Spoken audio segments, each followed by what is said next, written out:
નમસ્કાર વિદ્યાર્થી મિત્રો, આજે આપણે આ લેક્ચરમાં ગ્રંથકારનો અભ્યાસ અને એ અંતર્ગત સુંદરમની વાર્તાઓનો અભ્યાસ કરવાનો છે. એટલે અગાઉ આપણે સુંદરમનું જીવન અને કવન વિશેના લેક્ચરો આપણે જોઈ લીધા છે. તમે એ લેક્ચરના ઓડિયો જોયા હશે, પણ આપણે સુંદરમની વાર્તાઓ ભણતા પહેલાં સુંદરમને વાર્તાકાર તરીકે જોવા પડે, જે અભ્યાસ આપણે કર્યો છે.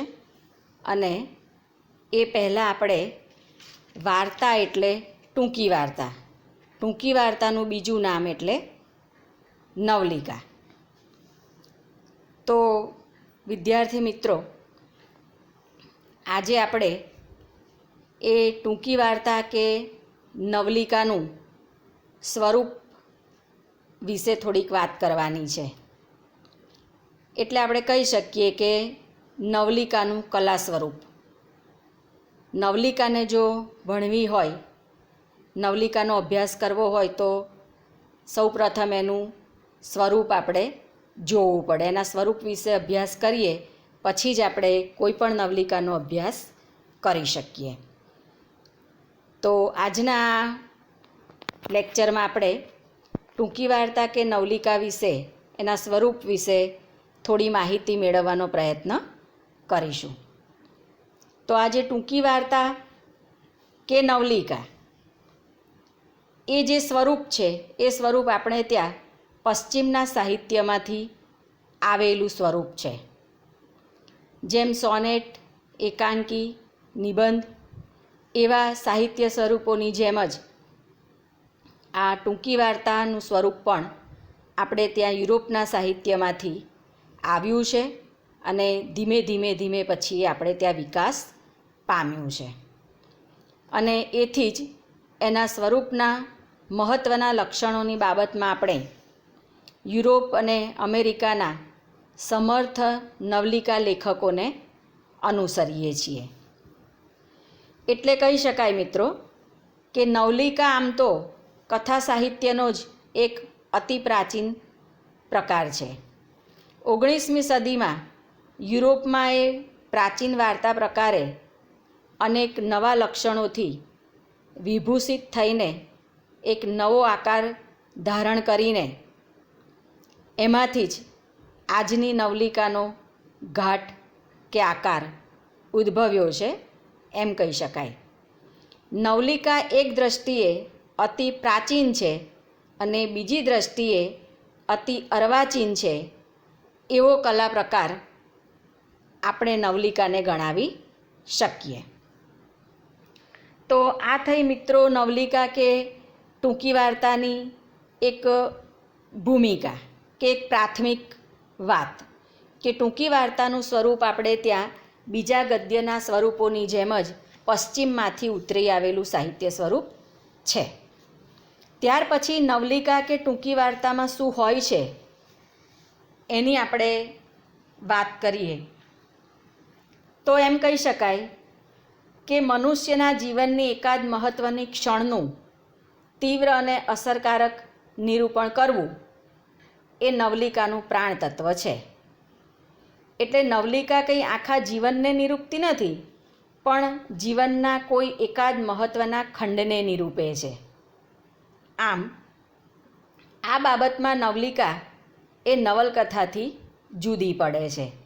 અહીંયા આપણે એ બાબત ખાસ સમજવાની છે કે નવલકથા એ નવલિકા નથી કે નવલિકાને નવલકથા સમજવાની નથી. નવલકથા અને નવલિકા બંને તદ્દન એકબીજાથી જુદા પડતા અલગ, સ્વતંત્ર અને સ્વાયત્ત સ્વરૂપો છે. એ આપણને ખબર હોવી જ જોઈએ. નવલકથામાં મિત્રો અખંડ જીવનનું નિરૂપણ હોય છે, જ્યારે નવલિકામાં ખંડ જીવનનું નિરૂપણ હોય છે. કેટલીક બાબતોમાં બંને જુદી પડે છે, એની અહીંયા આપણે વાત કરીએ તો નવલકથા એ સમગ્રમાં રાચે છે, નવલિકા અંશને આરાધે છે એમ કહી શકાય. નવલકથા અને નવલિકા બંનેના ઉદ્દેશોને અને પ્રાણ તત્વો એકબીજાથી તદ્દન જુદા હોય છે અને તેથી જ બંને કલા સ્વરૂપો વચ્ચે કેવળ લંબાણનો જ ભેદ નથી. લાંબી હોય એટલે નવલકથા અને ટૂંકી હોય એ નવલિકા, એમ કેવળ લંબાઈ અને ટૂંકાઈની સ્થૂળ દ્રષ્ટિએ નવલકથા અને નવલિકા વચ્ચે ભેદ પાડવાનો ભ્રમ આપણે ત્યાં હજુ પણ પ્રવર્તે છે, પણ એ ભ્રમ તદ્દન ખોટો છે. નવલકથા અને નવલિકા બંનેના પ્રાણ તત્વો એકબીજાથી તદ્દન જુદા છે. નવલિકા ખંડ જીવનનું નિરૂપણ કરે છે, પણ જીવનના ખંડનું એ નિરૂપણ એવી તો કુશળતાપૂર્વક એમાં થયેલું હોય છે કે એના ઉપરથી અખંડ જીવનનું સમર્થ સૂચન વાચકને મળી રહે છે. તો એમ પણ કહી શકાય કે નવલિકામાં આલેખાયેલી જીવનની એકાદ ક્ષણને જોઈને આખું જીવન કેવું હશે એનો ખ્યાલ વાચકને સહેલાઈથી આવી જાય છે. આમ અખિલ જીવનનું સૂચન કરી દે એવી કુશળતાપૂર્વક જીવનના અંશનું નિરૂપણ કરવું એ નવલિકાના કલા સ્વરૂપની મહત્તા છે એમ કહી શકાય. તો મિત્રો, આ વાત થઈ કે નવલિકામાં મનુષ્ય જીવનની મહત્ત્વની કોઈ એક ક્ષણનું નિરૂપણ થયેલું હોય છે, જ્યારે નવલકથામાં મનુષ્યના આખા સમગ્ર જીવનનું આલેખન થયેલું હોય છે. એટલે બંને સાહિત્ય સ્વરૂપો આ દૃષ્ટિએ અલગ અલગ સાહિત્ય સ્વરૂપો છે. એ સિવાય આપણે આગળ જોઈએ તો નવલિકા એ અર્વાચીન સાહિત્યનું પુષ્પ છે એમ કહી શકાય. આપણા શ્રી કનૈયાલાલ મુનશી નવલિકાને અર્વાચીન સાહિત્યના પુષ્પ તરીકે ઓળખાવે છે. પાશ્ચાત્ય સાહિત્યના સંપર્કથી અર્વાચીન ગુજરાતી સાહિત્યને ઘણું બધું પ્રાપ્ત થઈ શક્યું છે. એ આપણને ખબર છે કે પાશ્ચાત્ય સાહિત્યનો ખૂબ પ્રભાવ એ ગુજરાતી સાહિત્ય પર પડેલો છે અને એના ફલ સ્વરૂપે આપણને ઘણા બધા ગદ્યના સાહિત્ય સ્વરૂપો પ્રાપ્ત થયા છે. તો નવલિકાનું અસ્તિત્વ એ પણ પાશ્ચાત્ય સાહિત્યના સંપર્કનું જ એક સુફળ છે એમ આપણે કહી શકીએ. વાર્તા કે ટૂંકી વાર્તા એ બહુ પુરાની ચીજ છે.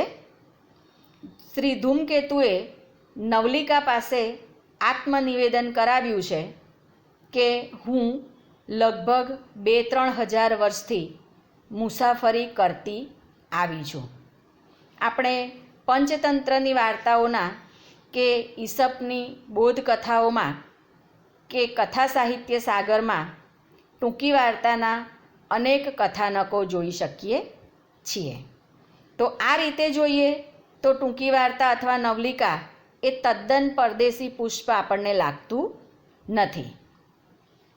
પણ ટૂંકી વાર્તા માટે એમ કહી શકાય કે ખાદીના સૂટની જેમ એની સામગ્રી મોટાભાગે દેશી હોય છે, પણ એની સિલાઈ એટલે કે એની રચના વિલાયતી ઢબે કરવામાં આવે છે. તો આ નવલિકાને વધારે સારી રીતે સમજવા માટેની એક નવલિકા માટેની માહિતી છે. આ સિવાય આપણે નવલિકાના પર્યાયની વાત કરીએ તો નવલિકા કે ટૂંકી વાર્તાને અંગ્રેજીમાં શોર્ટ સ્ટોરી તરીકે ઓળખવામાં આવે છે. આ શોર્ટ સ્ટોરી એમ પર્યાય વાપરીએ એટલે નવલિકા એ નાની નવલ કે નવલકથાનું ટૂંકાવેલું રૂપ એમ આપણે માનવું નહીં. નવલિકા એ નવલકથાથી એક નાનું સ્વરૂપ છે કે એને ટૂંકાવેલું એક રૂપ છે એવી સમજ નથી, પણ નવલિકા એક સ્વતંત્ર અને સ્વયં પર્યાપ્ત સાહિત્ય સ્વરૂપ છે. જેમ બીજા ગદ્યના સાહિત્ય સ્વરૂપો છે એ જ રીતે નવલિકા પણ એક સ્વતંત્ર અને સ્વાયત્ત સ્વરૂપ તરીકે અસ્તિત્વ ધરાવે છે. અહીંયા મિત્રો સ્ક્રીન પર મેં નવલિકાની કેટલીક વ્યાખ્યાઓ આપણા સર્જકોએ આપેલી છે એ મૂકી છે. તમે જોશો એટલે તમને ખ્યાલ આવશે કે નવલિકાને આપણે ભણવાની છે, આપણે સુંદરમની નવલિકાઓને ભણવાની છે, એનો અભ્યાસ કરવાનો છે. પણ સુંદરમની એ વાર્તાઓને ભણતા પહેલાં આપણે ટૂંકી વાર્તાના સાહિત્ય સ્વરૂપને સમજીએ તો એમાં નવલિકાની જે વ્યાખ્યાઓ આપેલી છે એની પણ આપણે થોડી સમજ મેળવવી પડે. તો આ ટૂંકી વાર્તા કે નવલિકા એ પારા જેવું પ્રવાહી સ્વરૂપ છે એમ કહી શકાય. કોઈ એક વ્યાખ્યાના સાણસામાં એને પૂરી અને ફિટ કરી શકાય નહીં. એટલે જુદા જુદા લેખકોએ એના માટે જુદી જુદી વ્યાખ્યાઓ આપવાના પ્રયત્ન કર્યા છે, જે અહીંયા આપણને દેખાય જ છે. તો નવલિકા વિશે એડગર એલન પો અને આપણા ગુજરાતી સર્જક બળવંતરાય ઠાકોર કહે છે કે એક જ પલાઠીએ વાંચી શકાય એ નવલિકા. શ્રી વિજયરાય વૈદ્ય એમ કહે છે કે એક જ છાપ કે સંસ્કાર મન પર પાડે એ નવલિકા. વિશ્વનાથ ભટ્ટ એમ કહે છે કે ગદ્ય દેહે વિચરતું મનોરમ ઉર્મી કાવ્ય એટલે નવલિકા. તો મિત્રો, એ સિવાય આપણા ગુજરાતી સાહિત્યના નવલિકા સમ્રાટ એવા ધૂમકેતુ નવલિકાને ધ્વનિની કલા કે સૂચનની કલા સાથે સરખાવે છે. એટલે નવલિકાને એ તણખાની સાથે સરખાવે છે અને એમ કહે છે કે નવલિકા વાચકના ચિત્તમાં એક તણખો માત્ર મૂકે છે અને પછી એમાંથી પ્રગટેલો પ્રકાશ ચોમેર વિસ્તરતો જાય છે. એટલે એ કહે છે કે જે વીજળીના ઝબકારની જોડે એક જ દ્રષ્ટિબિંદુ રજૂ કરતાં સોંસરવી નીકળી જાય અને બીજી ઝાઝી લપછપ વિના અંગુલી નિર્દેશ કરીને સૂતેલી લાગણીઓને જગાડી વાંચનારની આસપાસ એક નવી કાલ્પનિક સૃષ્ટિ ઘડી કાઢે એ ટૂંકી વાર્તા. તો આ ધૂમકેતુની ટૂંકી વાર્તા માટેની વ્યાખ્યા છે. તો મિત્રો, નવલકથા તો જે કહેવાનું હોય એ કહી જ નાખે છે, પણ ટૂંકી વાર્તા એ કલ્પનાઓ અને લાગણીઓને જગાડીને જે કહેવાનું હોય એનો માત્ર ધ્વનિ કે તણખો જ મૂકે છે. તો ધૂમકેતુ આ ટૂંકી વાર્તાની વ્યાખ્યામાં એને તણખા તરીકે સ્વીકારે છે અથવા તો તણખા તરીકે ઓળખાવે છે. તો શ્રી રાવી પાઠકની આપણે ટૂંકી વાર્તા વિશેની વ્યાખ્યા જોઈએ તો એમનું એવું માનવું છે કે ટૂંકી વાર્તાની ગતિનો પૂરતો ધસમસતો પ્રવાહ હોવા છતાંય સીધી લીટીમાં જ નદી પાર કરતી નાવ એટલે ટૂંકી વાર્તા. આ રાવી પાઠકની ટૂંકી વાર્તા વિશેનો ખ્યાલ છે. તો મિત્રો, આ થયું એનું સ્વરૂપ કે ટૂંકી વાર્તા શું છે, ટૂંકી વાર્તાને શું કહી શકાય. એ જુદા જુદા સર્જકોના મત આપણે જોયા. ત્યાર પછી આપણે નવલિકાના ઘટક તત્વો કે લક્ષણોની વાત કરીએ તો નવલિકામાં કયા કયા ઘટક તત્વો હોવા જોઈએ. તો એનું સૌથી પહેલું ઘટક તત્વ છે વસ્તુ અથવા તો ઘટના. હવે જુઓ, આપણે નવલિકાની વાત કરીએ તો કથા વસ્તુ. કેમ કે નવલકથા એ સમષ્ટિની કથા છે, સમાજની કથા છે, જ્યારે ટૂંકી વાર્તા એ વ્યક્તિની કથા છે. એટલે વ્યક્તિની કથા હોવાના લીધે નવલિકાના સર્જન માટે નવલિકાકારને વસ્તુ અથવા ઘટના જોઈએ.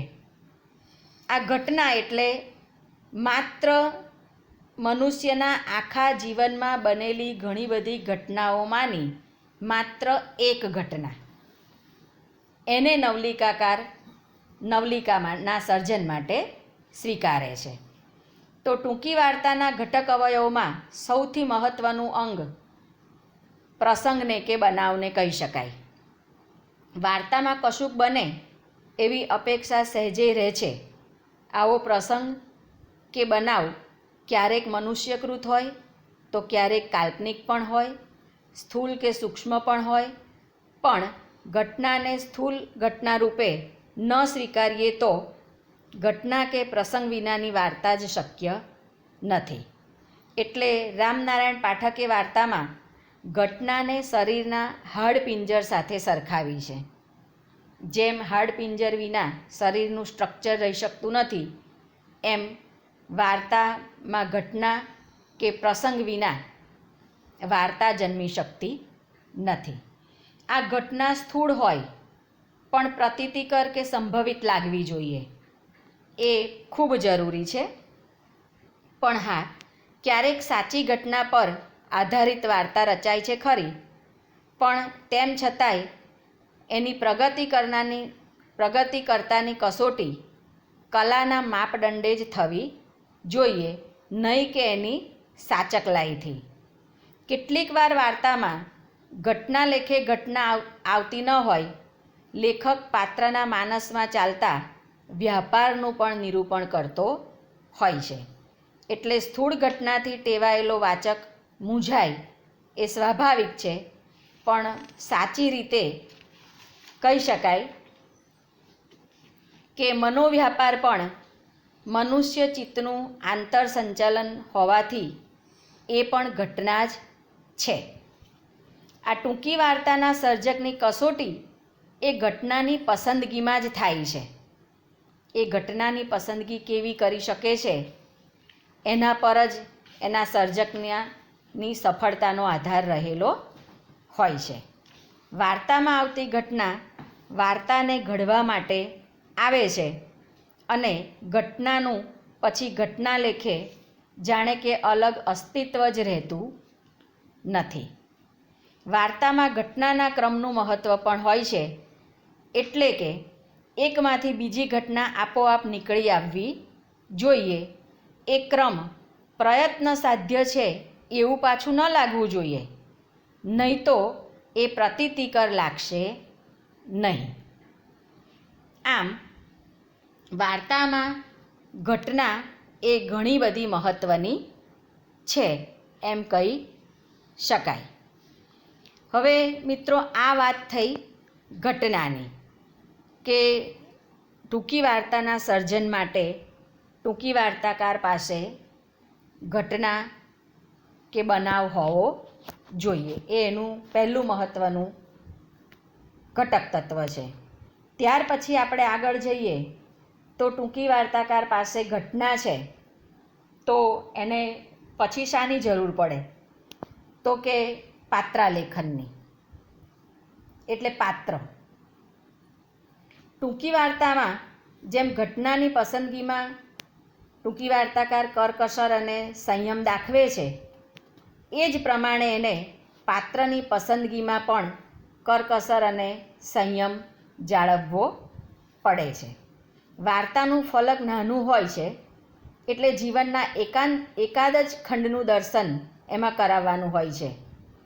પોતાનું લક્ષ્ય સિદ્ધ કરવાનું હોવાથી વાર્તાકાર એમાં વધારે પાત્રો મૂકી શકે નહીં. વાર્તાકાર આવા પાત્ર દ્વારા જીવનના એક ખંડનું દર્શન કરાવે છે, પણ વાર્તા પોતે તો સ્વયં સંપૂર્ણ અને અખંડ કલાકૃતિ છે. એટલે પાત્ર, પસંદ કરેલા બનાવો, સંવાદોને રહસ્યની દૃષ્ટિએ એ પરિપૂર્ણ હોવું જોઈએ એમ કહી શકાય.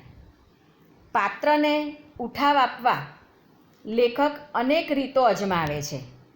જેમ ઘટનાની પસંદગી કરવામાં એ સફળ થવો જોઈએ, એમ પાત્રને ઉઠાવ આપવામાં પણ એ સફળ હોવો જોઈએ અથવા તો થવો જોઈએ.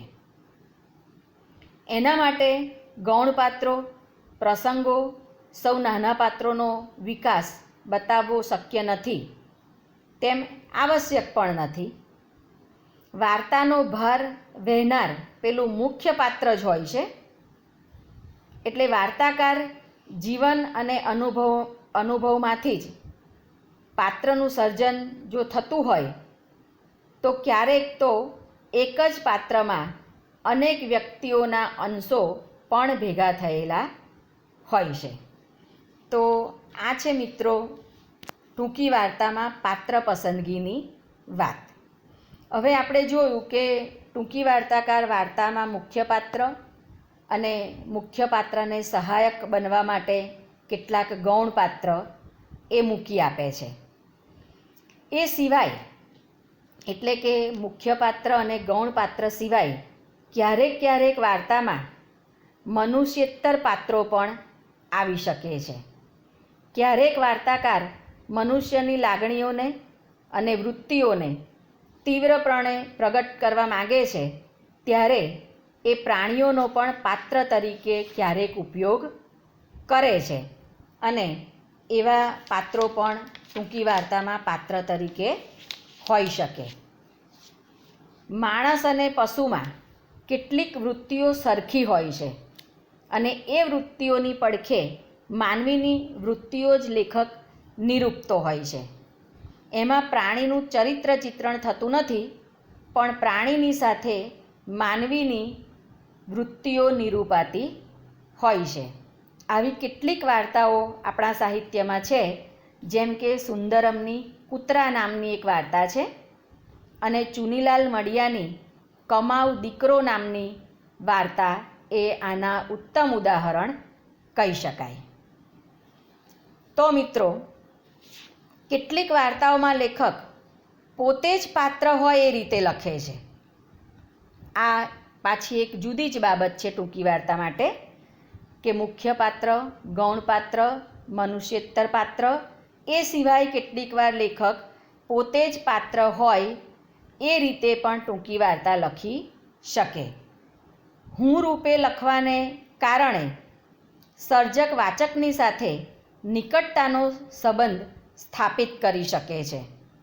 વાચકનો વિશ્વાસ એ વધારે મેળવી શકે છે. આમાં હું એ લેખક હોય અને ક્યારેક ન પણ હોય. એમાં નિરૂપવામાં આવતી અનુભૂતિ વાસ્તવિક હોય કે કાલ્પનિક પણ હોય. અહીં એટલું ધ્યાનમાં રાખવાનું કે એવી વાર્તાઓ દ્વારા આપણે લેખકની નહીં પણ પાત્રને પામવાનું હોય છે કે પછી ઓળખવાનું હોય છે. આવી જ્યારે વાર્તાઓ હોય ત્યારે મનોવિશ્લેષણ, ચિત્તના સંકુલ ભાવોનું નિરૂપણ એમાં વિશેષ થતું જોવા મળે છે. તો મિત્રો, આ થઈ ટૂંકી વાર્તામાં પાત્રાલેખનની વાત, એટલે કે એનું બીજું ઘટક તત્વ. ત્યાર પછીનું એનું ત્રીજું ઘટક તત્વ છે સંવાદનું. તો સંવાદનું પણ ટૂંકી વાર્તામાં વિશેષ મહત્ત્વ હોય છે. સંવાદ પાત્ર અને ઘટનાને પ્રગટ કરવાનું મહત્ત્વનું સાધન બની શકે છે. તો આપણને થાય કે આ સંવાદ એટલે શું? તો સંવાદને આપણે અંગ્રેજીમાં ડાયલોગ કહીએ છીએ.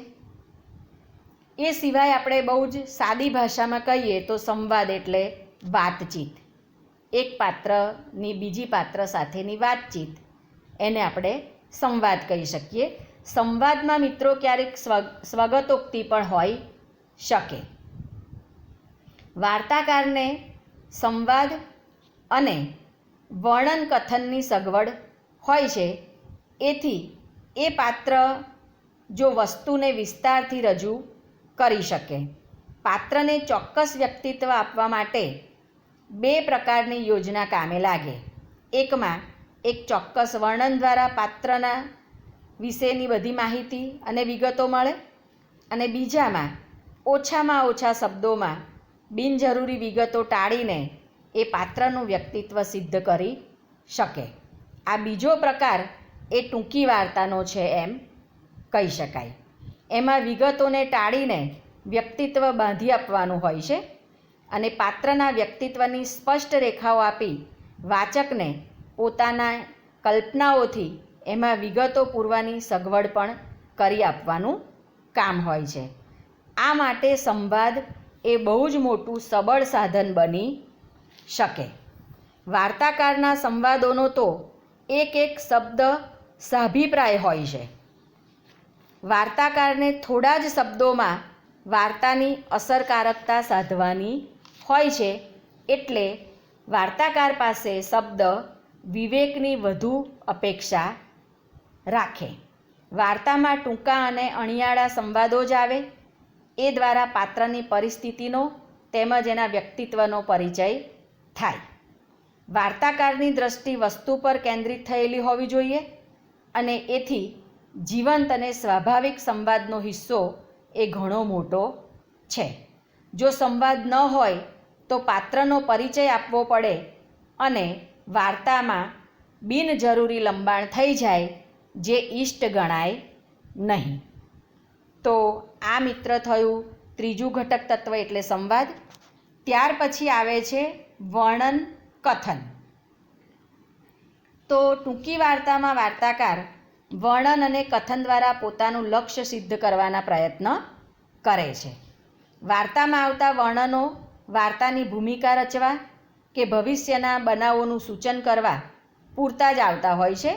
વાર્તામાં આવતા વર્ણનો વર્ણન ખાતર નહીં પણ અભિપ્રાય હોવા જોઈએ અને એવા વર્ણનો વાચકને ભવિષ્યમાં બનનાર બનાવો પ્રત્યે ઉન્મુખ કરવાનું કામ કરે છે. જેમ કે ધૂમકેતુની પોસ્ટ ઓફિસ વાર્તામાં જે વર્ણન છે એને જોઈએ તો આપણને આ વાતનો ખ્યાલ આવે. ક્યારેક વાર્તાકાર આખી વાર્તા કથન દ્વારા પણ રચતો હોય છે. એમાં પાત્ર નહીં, લેખક પોતે જ બોલે છે. એમાં પાત્ર વચ્ચેના સંવાદો હોય નહીં, પણ આવી વાર્તાઓ લેખકને પડકારરૂપ થઈ પડતી હોય છે એમ પણ કહી શકાય. વાર્તામાં બનતા બનાવો, આવતા પાત્રો, એમનું ચિંતન, આ બધું જ સીધું લેખક પાસે આવે છે અને લેખક જ મુખ્ય ને એકમાત્ર પાત્ર હોય છે. વાર્તામાં પાત્રો વચ્ચે સંવાદ ના હોય, બનાવો સીધા આલેખાયા ન હોય, માત્ર તેમનું કથન જ હોય, ત્યારે વાચકને લેખકમાં વધુ વિશ્વાસ મૂકવો પડે છે અને લેખકને વાર્તાના ઘટક અંશોનો ત્યાગ કરીને વાર્તા રચવાનો પડકાર ઝીલવાનો હોય છે. એટલે આવી વાર્તામાં કહેવાતા બનાવો અને ચાલતા પાત્રો સંવાદની સહાય વગર જ આવતા હોય છે.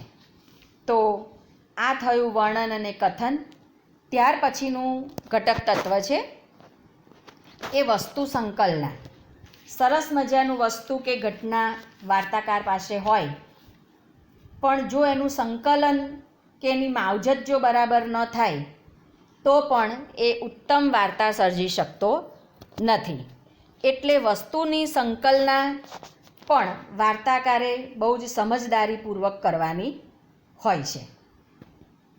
વાર્તાકારને મળેલા અનુભવ અને રહસ્યને વિકસાવવા માટે જે સામગ્રીની જરૂર પડે છે, જે સંવિધાનની જરૂર પડે છે, એને જ મિત્રો વસ્તુ સંકલન કહેવામાં આવે છે.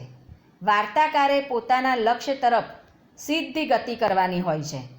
વાર્તાકારે એકાદ ઝબકારામાં જ વાર્તાનું રહસ્ય પ્રગટ કરવાનું હોય છે. વાર્તાની સામગ્રી કે વસ્તુ વાર્તાના કદને નક્કી કરી આપે છે. વાર્તા એટલો વિસ્તાર ખમી શકે એ વાર્તાના વસ્તુ પરથી નક્કી થઈ શકે, અને જો વાર્તાકાર એને વધારે ફૂલાવે કે સંકોચાવે તો વાર્તાના તત્વને હાનિ પહોંચ્યા વગર રહેતી નથી. એટલે આ પણ બહુ મહત્ત્વની બાબત છે કે વસ્તુ સંકલન વાર્તાકારનું વાર્તામાં બરાબર થયેલું હોવું જોઈએ. અને વાર્તાની સફળતાનો આધાર એ ભાવકના અધિકાર પર હોય છે. વાર્તાકાર વાચકને આંગળીએ વળગાડીને કંઈ ફરતો નથી. એ તો વાર્તાના પ્રદેશમાં પ્રવેશ કરાવીને પછી એ ભાવકને કે વાચકને છોડી મૂકે છે અને ભાવક પોતાની રીતે વાર્તામાં આગળ વધે છે. તો આ કલાવૃત્તિનું સંવિધાન એના પ્રયોજન પર આધારિત હોય છે અને વાર્તામાં જેટલું મહત્ત્વ પ્રયોજનનું છે એનાથી વધારે સંવિધાનનું મહત્ત્વ છે એમ કહી શકાય. આ સંવિધાન એટલે જ મિત્રો વસ્તુ સંકલના. જો સંવિધાનની કચાશ લેખકથી રહી જાય તો ઇષ્ટ પ્રયોજનને એ પ્રગટ થવા દેતી નથી. એટલું જ નહીં, એ પ્રયોજન વિશે પણ વાચકના મનમાં ગેરસમજ ઊભી કરી શકે. સાચી વાત તો એ છે કે સાચી કલાકૃતિમાં પ્રયોજન અને સંવિધાનમાંથી આપોઆપ એ સ્ફુટ થતું હોવું જોઈએ. વાર્તાકારને જે કંઈ કહ્યું છે તે એના પાત્રો, પ્રસંગો, સંવાદો વગેરે વાર્તાના પરસ્પરની સંઘટનામાંથી વ્યક્ત થાય છે. તો આ થઈ મિત્રો વસ્તુ સંકલન કલાની વાત. ત્યાર પછી છઠ્ઠું ઘટક તત્વ છે જીવન દર્શન. કોઈ પણ સાહિત્યકાર કોઈ પણ સાહિત્ય સ્વરૂપની રચના કરે તો એમાં એનું જીવન દર્શન નિરૂપિત હોય જ છે. જીવન દર્શન વિના, એના ધ્યેય વિના કે હેતુ વિના કોઈ વાર્તાકાર કે કોઈ નવલકથાકાર નવલકથા કે વાર્તાનું સર્જન કરતો હોય નહીં. તો આ જીવન દર્શન પણ ટૂંકી વાર્તામાં બહુ જ મહત્ત્વનું હોય છે. ટૂંકી વાર્તામાં જીવનના પ્રસંગો નિરૂપાતા હોય છે, જીવનનું કોઈ રહસ્ય પ્રગટ થતું હોય છે, પણ માત્ર રહસ્યના પ્રાગટ્ય માટે જ વાર્તા રચાતી હોતી નથી. એટલે શ્રી ઉમાશંકર જોશી એમ કહે છે કે વૃત્તાંતમાં લખાયેલા જીવન રહસ્યનું એટલે કે તાત્વિક સત્યનું સૂચન કરવું એ ટૂંકી વાર્તાનું કામ છે.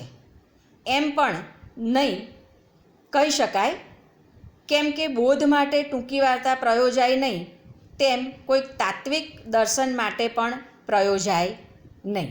એટલે ટૂંકી વાર્તામાં વૃત્તાંત વડે શબ્દદેહ પામેલી ભાવ પરિસ્થિતિ એ પોતે જ જીવન રહસ્ય, જીવન સૌંદર્ય છે. ટૂંકી વાર્તામાં નિરૂપાતું સત્ય એ મંગળરૂપ હોવું જોઈએ, પરંતુ વાર્તાકારનો એ ધંધો નથી. એ બોધ આપવા વાર્તાની રચના કરતો નથી. ધૂમકેતુ વાર્તાનો ધ્વનિ સમજે છે, તેમ છતાંય તાત્પર્યને સ્પષ્ટ કર્યા વિના એ રહી શકતા નથી. પોસ્ટ ઓફિસ કે ભૈયા દાદા વાર્તાઓ વાંચતા આપણને આ વાતની પ્રતીતિ થાય. તો જેમ વિસ્તારની વાત છે એમ અહીંયા કોઈ પણ ગદ્યના સ્વરૂપમાં જીવન દર્શન પણ બહુ જ મહત્ત્વનો ભાગ ભજવે છે. ત્યાર પછી મિત્ર સાતમું લક્ષણ છે એનું કે ઘટક તત્વ છે એ શીર્ષકનું. કોઈ પણ કૃતિને શીર્ષક આપ્યા વિના ચાલતું નથી. કોઈ પણ સાહિત્યકાર કોઈ પણ સાહિત્ય કૃતિની રચના કરે એટલે એ જે કૃતિ જન્મે એને શીર્ષક આપવું જ પડે. એટલે શીર્ષક આપવાની પ્રથા આપણે ત્યાં છે. એ નવલકથા હોય કે ટૂંકી વાર્તા હોય, પણ શીર્ષક વિનાની કોઈ કૃતિ સંભવી શકે નહીં. પછી શીર્ષકની પસંદગી એના સર્જક પરની પસંદગી પર આધારિત હોય છે. ક્યારેક એ નાયકના નામ પરથી, ક્યારેક નાયિકાના નામ પરથી, ક્યારેક નાયક અને નાયિકા બંનેના નામ પરથી, ક્યારેક કોઈક સમસ્યા પ્રધાન શીર્ષક હોય, કોઈક ઘટના પ્રધાન શીર્ષક હોય, પણ કૃતિને શીર્ષક તો આપવું જ પડે. એટલે આ શીર્ષક એ પણ એક અગત્યનું ઘટક તત્વ છે. અને શીર્ષકની જેમ જ આવે આરંભ અને અંત. કૃતિનો આરંભ છે, આરંભ થયો છે, તો એનો સુખદ કે દુઃખદ અંત પણ આવવો જોઈએ. એટલે આરંભ અને અંત એ પણ બીજા સ્વરૂપોની જેમ જ ટૂંકી વાર્તામાં પણ હોવા ખૂબ જરૂરી છે. તો નવલિકામાં લેખક ક્યારથી આરંભ કરે છે એ વાત ખૂબ મહત્ત્વની બની રહે છે. પોતે જે ક્ષણનું આલેખન કરવા ઈચ્છતો હોય તે ક્ષણ પૂર્વેની બધી જરૂરી વિગતો એ વાચકને સંક્ષેપે અને સરળતાથી મળી રહે એવા કોઈક બિંદુથી લેખકને કૃતિની શરૂઆત કરવાની હોય છે. આવું યોગ્ય આરંભ બિંદુ લેખકે શોધ્યું છે કે નહીં, એના ઉપર જ એની નવલિકાની સફળતાનો આધાર રહે છે. એવું જ થાય છે અંતની બાબતમાં. પોતે જે ક્ષણનું નિરૂપણ કરવા માગતો હોય તે ક્ષણ પૂરી થાય ત્યાં જ અને એ જ સમયે જ ટૂંકી વાર્તાના લેખકે ત્યાં અટકી જવું જોઈએ. વાર્તા પૂરી થાય ત્યાં અટકી જવાની શક્તિ જે લેખક બતાવી શકે તે જ લેખક સાચા અર્થમાં સફળ કલાકાર બની શકે. સમસ્ત વાર્તા દરમિયાન પ્રગટ થતું દર્શન એના તીવ્રતમ સ્વરૂપે અંતમાં પ્રગટ થવું જ જોઈએ. નવલિકા ક્ષણભર થતાં અને આસપાસના સમગ્ર વિશ્વને પ્રકાશિત કરી જતા વીજળીના ચમકારા જેવી હોય છે. એટલે ધૂમકેતુ ટૂંકી વાર્તાને વીજળીના ચમકારા તરીકે તો ઉમાશંકર જોશી એને તેજ કણિકા તરીકે ઓળખાવે છે. આમ ટૂંકી વાર્તા એ તણખા જેવી છે. નવીન દર્શન અને નવીન અનુભવની ચિનગારી એ એના વાચકોના મનમાં મૂકી જાય છે. એટલે ટૂંકી વાર્તામાં આરંભ અને અંત એ પણ બહુ જ મહત્ત્વનું ઘટક તત્વ ગણી શકાય.